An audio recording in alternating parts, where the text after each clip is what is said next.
So, how'd this all happen? I just talked to my contact over at Disney. I told him, hey, we're doing this episode on Kingdom Hearts. We would love to actually have a really big guest star from Disney. Maybe we were thinking Goofy or Donald. But they said that they're booked a lot, and but they could definitely try. They'll see what they could do, but they'll for sure send someone from the games. And I'm like, oh, yes.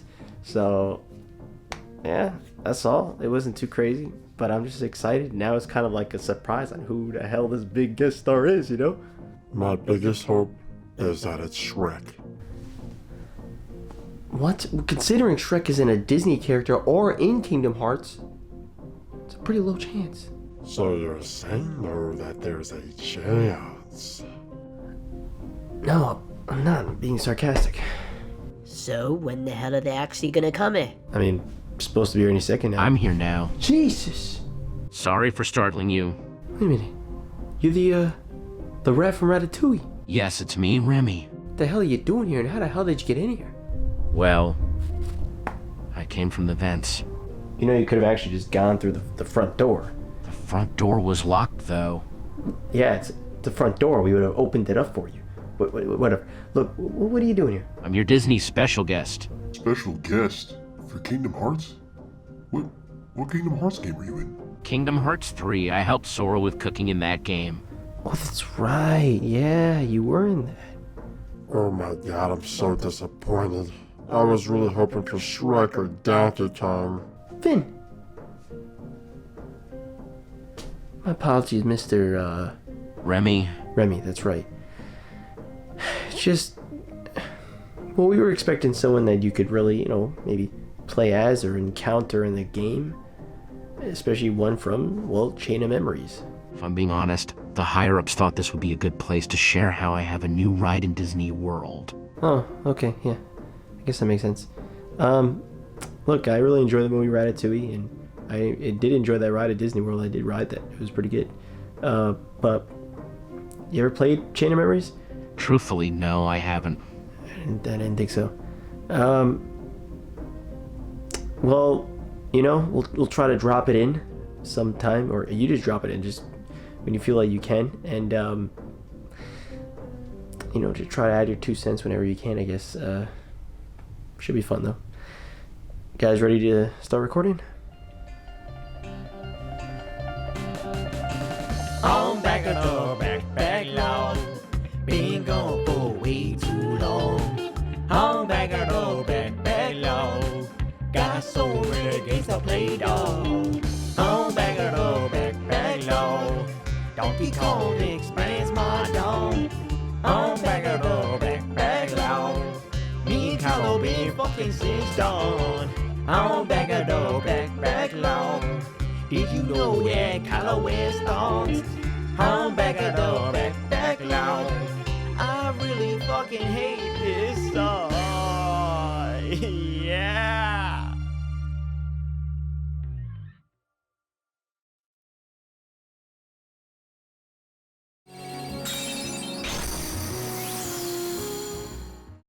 What is up, guys? It is Robert of Gaming with me, and welcome to Back at the Backlog, the series where we take a look at the games that I recently beat off my backlog.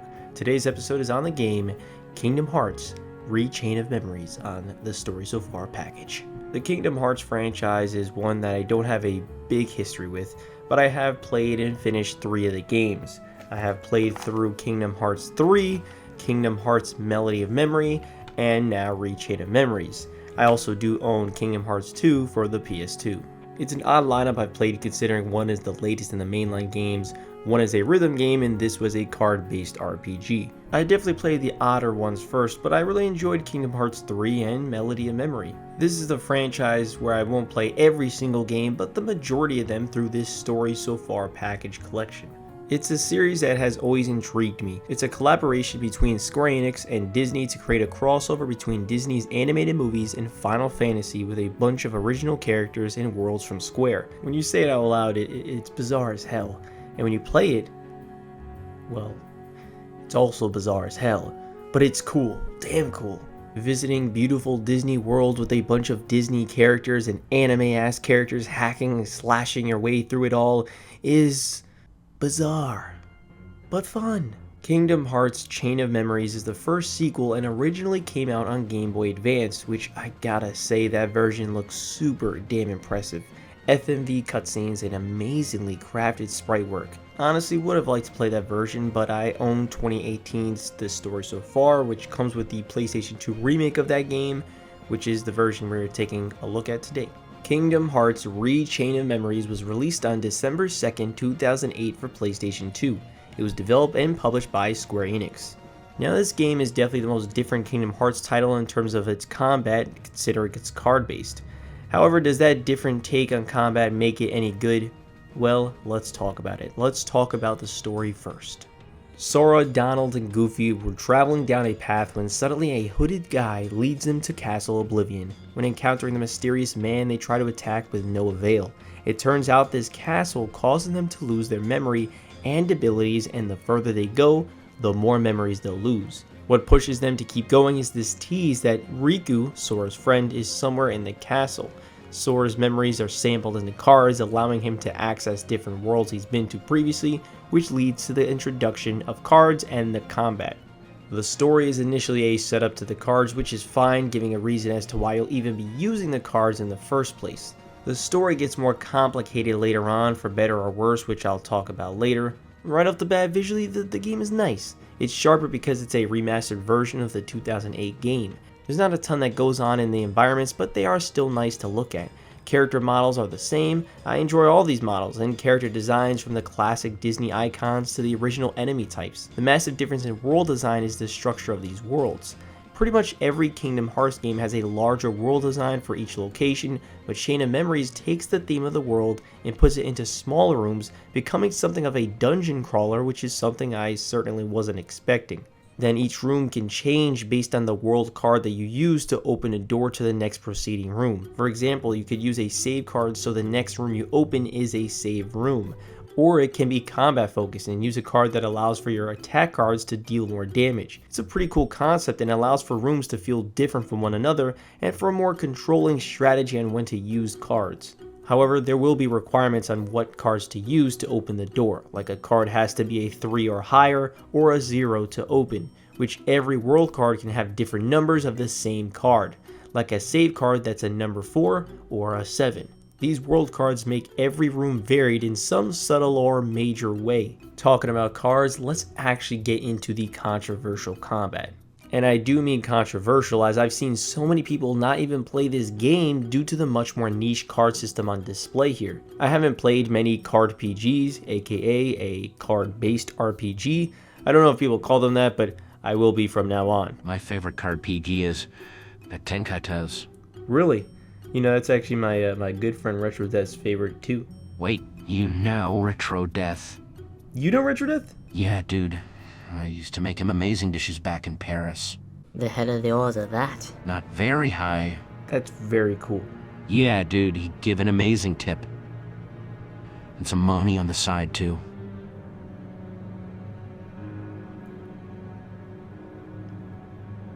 Oh, okay.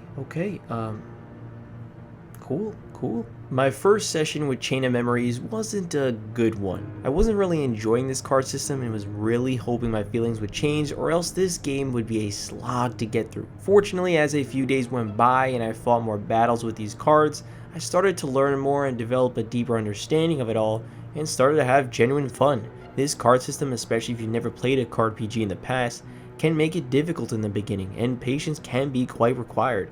Every single attack you pull off is through a card. Want to swing your Keyblade? That's a card. Want to recover health? That's a card. Want to use magic? That's a card. That's the same with every enemy. Enemies use their own cards to attack Sora too. It's not like turn-based combat where you could choose an attack and then the enemy throws one. It's instead all in real time, quickly strategizing your next card to overthrow your enemy's pick. It all depends on the number value of each card. It's all about the higher number. If the enemy throws out a 3, you could throw out a card with the number 4 or higher, causing it to break their card, allowing for your card to be put into effect. Then there are the 0 cards. 0 cards can break any number, however any card can also break the 0 considering everything else is higher. 0 cards are perfect to quickly break any powerful attack from coming that you may not be ready for, or just have a higher number for it yet. Every card you use gets thrown out the deck until you eventually have no cards left, and from there you could reload your cards, which leaves you open for attacks. So it's best to not let yourself go down to absolutely nothing before you reload your deck. Once I got a handle on this, the game became a lot better. I mean, it's really not complicated. Throw out the higher number card. That's it. But it's controlling the deck, finding the right card in the quickest amount of time that can be challenging and strategic. You could also still dodge yourself. That's not a card move, that's just pressing the roll button. Although it's really not a great dodge, and having to concentrate where the enemy is targeting, plus finding the right card, dodging isn't quite in your mind for a lot of the time personally. This back and forth of cards also makes me constantly look at the corner of the screen. I mean, genuinely, you were looking more at the corner of the screen than anywhere else for the majority of the game, which isn't great. There's a nice variety of cards. You'll have your Keyblade cards with different type of strength and barely noticeable pros and cons. Then there's magic cards such as fire, which you could shoot out fire, delivering pretty big damage. Or you could even use summons that send out a certain character to attack in battle. My favorite being Cloud from Final Fantasy VII. Having him slash at enemies twice, his attack was a massive help in many battles of the journey. There's also enemy cards that can help you greatly, giving you a very specific advantage in the battle, like allowing your cards to not be broken for the next 15 cards. There are a bunch of different ones that do different things, but all of them are valuable in one way or another. One concept that I truly didn't understand for the majority of the game were the slates. You have the ability to throw 3 cards at once for a combo attack. However, when you throw 3, the first card you place will be removed from your deck for the rest of the battle. This makes managing your cards even more important, especially if you do want to perform slates. Slates are a specific set of cards that'll trigger a special move. There are so many different slates that my brain could not wrap around it all. It would help if the moves were brought up on screen, but unfortunately you have to go through several menus to see the move list, memorize it, then perform it.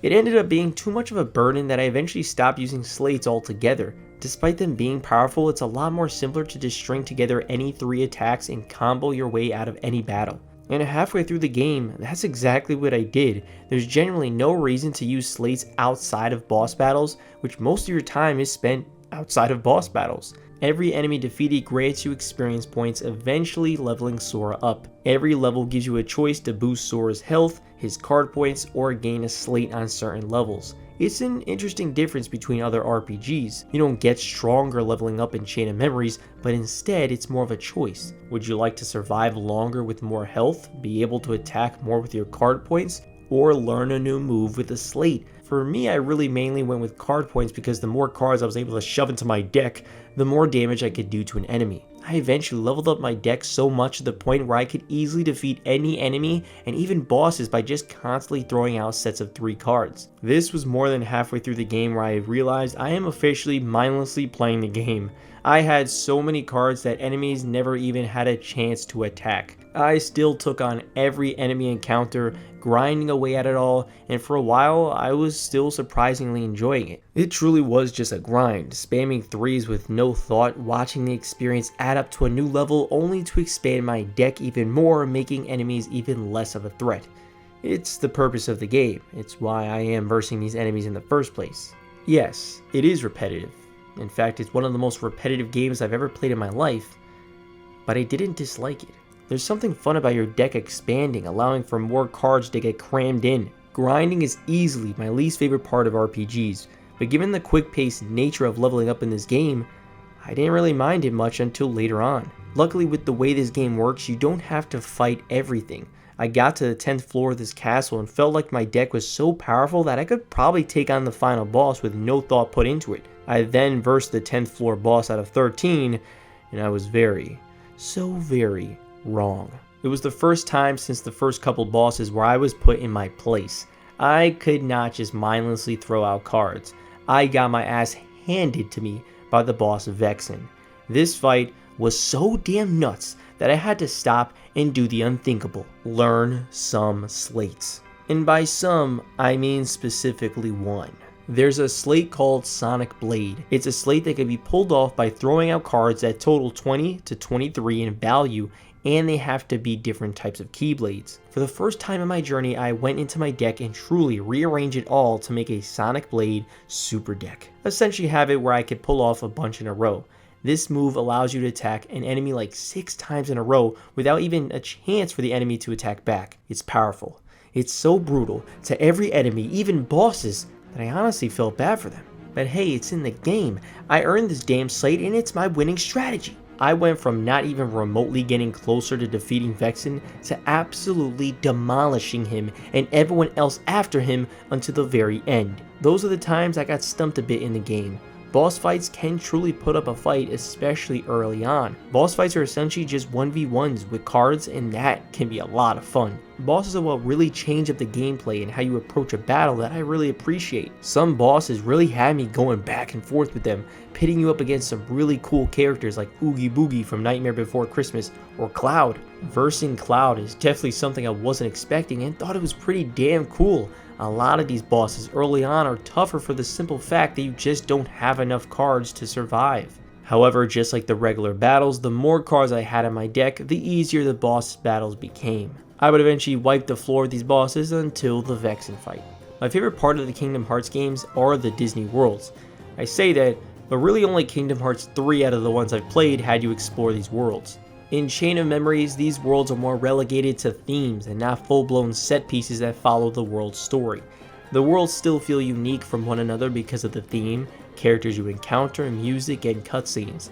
As you progress, you go through story doors that progress the story through cutscenes, eventually leading you to a boss for that world. Sora, Donald, and Goofy are the perfect protagonists for this series. It's the perfect amount of randomness and charm that greatly connects all the characters you meet together. It was a bummer when I found out I couldn't explore the worlds like I was expecting, but got over that initial disappointment as I kept playing. Regardless, places like Halloween Town looks awesome as you have to help out Jack Skellington stop Oogie Boogie from taking this potion.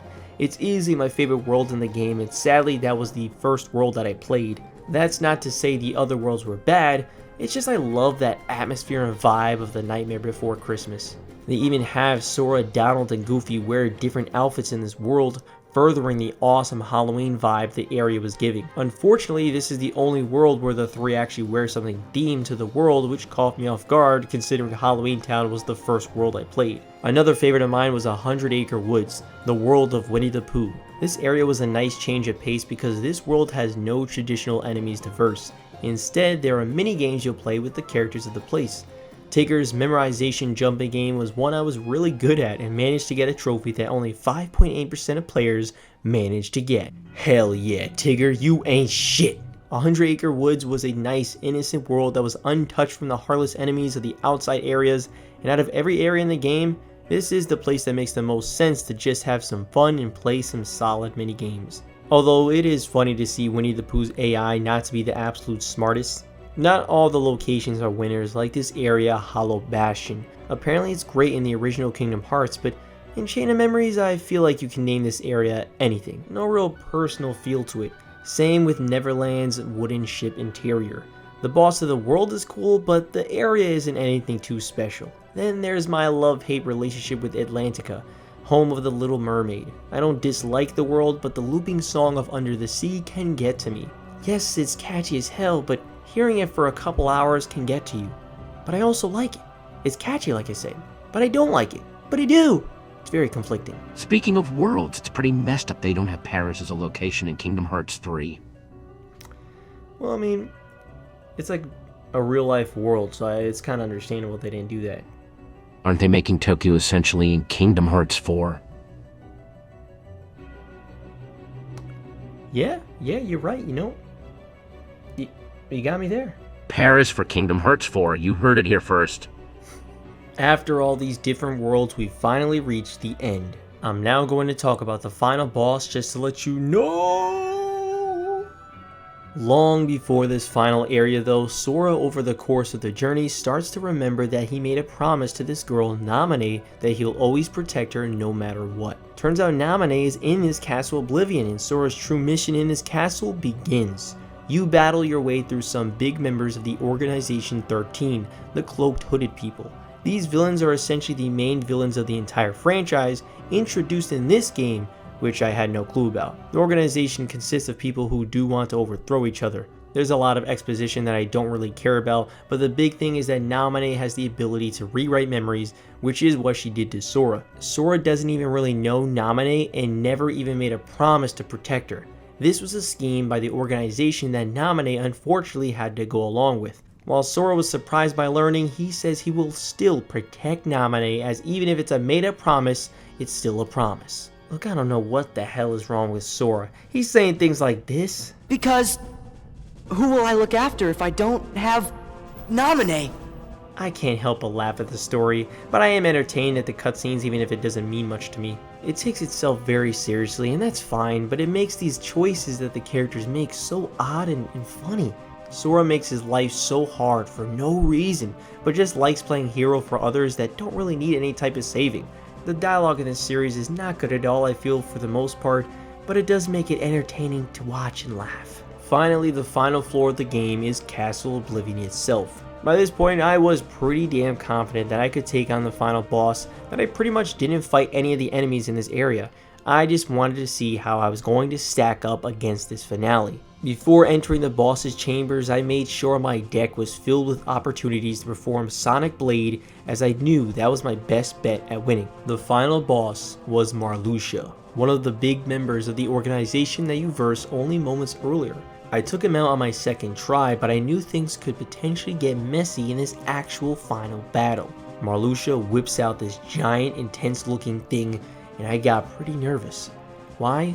Well, as soon as I tried to attack using Sonic Blade, it didn't work. It only works on enemies that are on the ground, but unfortunately this Marlucia is up in the sky. Well shit, my whole strategy has already been thrown out the window. So I had to go back to really strategizing my deck to attack him in the air. I could sometimes get 3 attacks on him that weren't Sonic Blade, but since I designed it to be predominantly that, I ended up doing Sonic Blade when not really meaning to. It was a back and forth battle, getting the higher card and stopping his attacks. I even died, but had a card that would revive me with a small amount of health back and attacked him with a couple more hits until Marlucia was defeated. Sora saves the day, and all is... Wait. Oh shit! There's a second phase?! Yes, this is the actual final fight with Marlucia. One more round to end this once and for all. They end up giving you back all your health and restart your deck of cards, thankfully and understandably.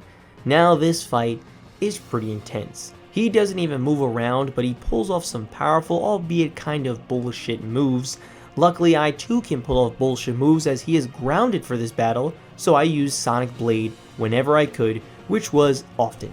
There's a genuine intensity going back and forth. He'd throw this gust of wind, being unable to attack him. He had a move that removed all the cards in your deck, including even the damn reload, having you pick them all up quickly while he attacks with a higher numbered card, as I scramble to find a card to break it with. Although he has a real bullshit move called Doom, in which he throws out a bunch of cards you have to break in a low amount of time, and if you don't break them before the timer reaches 0, he one-hit kills you, having you to restart the entire battle from the beginning of the first phase. Yes, that is just bullshit and genuinely unfair. And yes, that did happen to me. And yes, I was pissed. Second time around, this last phase was even more nerve-wracking, knowing I have to do both phases if I die. I was getting really close to the end of his life when he kills me again, but luckily, still had a revive.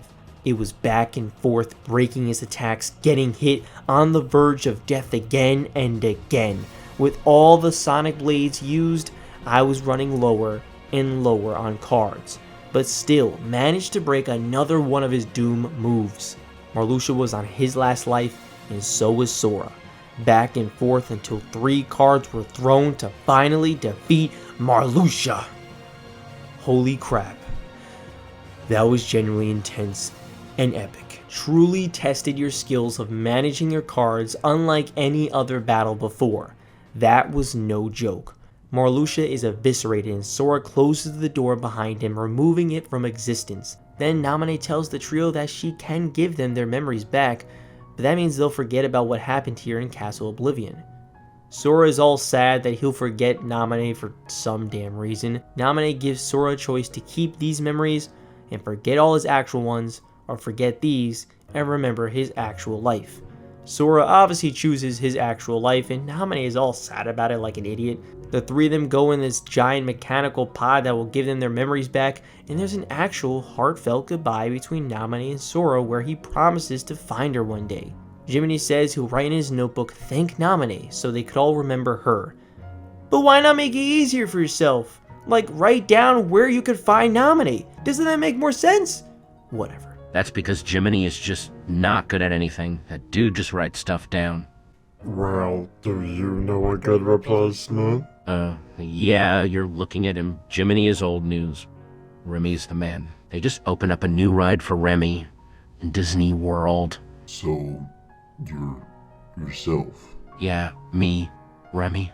I actually rode that ride like last month. It was pretty good. Exactly. Remy for Sora's partner in Kingdom Hearts 4. You heard it here first. Then the memories of Sora's friends come rushing while Naminé fades away, but a promise is a promise, and they'll find each other one day. Yes, their memories are wiped of this adventure, making it pointless story-wise, at least for Sora. Look, I don't go into these games for the story, they just have a lot of it. Then the credits roll with the iconic song Simple and Clean, which is an absolute banger. There's also an after credit scene with members of the organization just sitting down, and then other sentences. Look, again, there's a lot of story in this series. Cool enough, they have a battle record at the end showing some stats that I used, like the Sonic Blade Slate 684 times? Damn, it must count for every button press, which could be up to 6 every time you use, because that number is fucking high. That was Kingdom Hearts Re-Chain of Memories. That was a good game. I had fun with it. Once I got into the card system, I enjoyed it, but it did get repetitive at times. I enjoyed the worlds, but it wasn't fleshed out like one of the mainline games. The story is pure Kingdom Hearts oddity, but I do enjoy the characters. The more I played it, the more I enjoyed it. It's a Kingdom Hearts adventure that I don't think I'll ever go on again, but I had a good time while I was actually playing it. Overall, I'm gonna give Kingdom Hearts Re-Chain of Memories a Sora, you gotta get your priorities checked out of 10. Different kind of game for a different kind of franchise. Will they ever go back to this type of combat? I doubt it, but it does seem they like to experiment with this franchise, which is cool, and if they ever do try it again, this type of card combat, I'd check it out. What will be the next Kingdom Hearts game that will tackle in this series? I don't know, but I guess we'll find out one day. I am looking forward to it. That'll be it for today though. Thank you so much for watching. Share these around as these videos take so long to make. Have you played Kingdom Hearts Re-Chain of Memories? Did you like it? Did you not like it? Let me know down in the comments below, and I'll see you all next time. Kingdom Hearts Re-Chain of Memories was a good, interesting take on the franchise, but it is officially out of the backlog.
So how'd I do? I thought you did good, actually. I thought it was solid. I had fun overall, you know? Did I bring up the ride smoothly? Well, probably could have been a bit more subtle with it. A lot more subtle with it. Yeah, if I'm being honest, you just kind of like dropped that out of nowhere. You're like, oh, by the way, Remy, they opened up a new ride for Remy in Disney World, which, you know, kind of weird to talk in the third person, if I'm being completely honest with you. Admittedly, I talk in the third person when I'm nervous. It's alright. It happens. I'm actually glad it was you and not Shrek. Thank you, Finn. You're too nice. Yeah, I had fun. I think we all had fun, you know? Especially all things considered. I know you didn't play the games, but I'm glad you actually stopped by. It was good. I'd love to come back again. Before I leave, I have a gift for you all. Really? What is it? It's a game for the next pack at the Backlog. Oh man, is it Larry Boy and the Bad Apple? Bro, relax. Remember I said we'd get to that game one day. Sorry, Remy. What game is it? Any game is cool with us, you know? We love playing new stuff, so let's hear it. What did you get us? I appreciate it regardless. It's one of my personal favorite games, and I hope you all like it too.